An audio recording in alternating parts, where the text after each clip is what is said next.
Hi friends,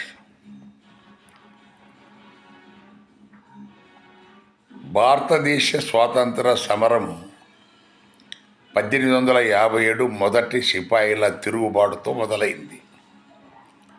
1857లో sepoys mutiny, దాన్నే మొదటి స్వాతంత్ర పోరాటం అంటారు.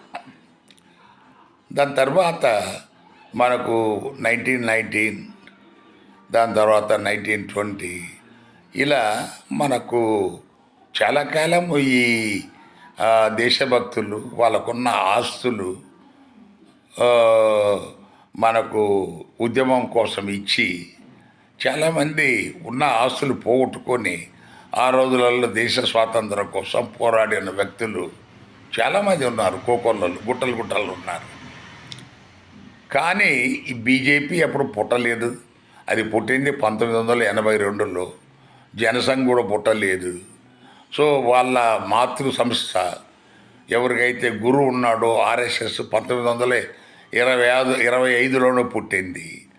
వాళ్ళు ఏనాడు కూడా దేశ స్వాతంత్ర సమరంలో పాల్గొనలేదు. ఒక్క సందర్భం కూడా లేదు.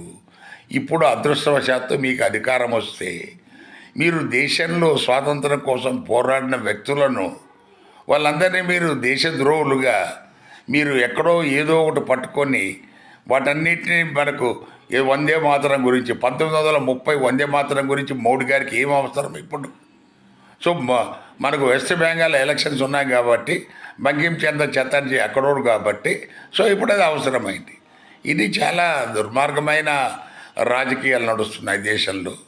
ఇది దయచేసి మానాలి, లేకపోతే దేశం ఇంకా మనకి క్లిష్ట పరిస్థితుల్లోకి వెళ్ళే మన పరిస్థితి కల్పించడానికి బీజేపీ కారణమవుతుంది. దయచేసి గమనించగలరు. Thank you.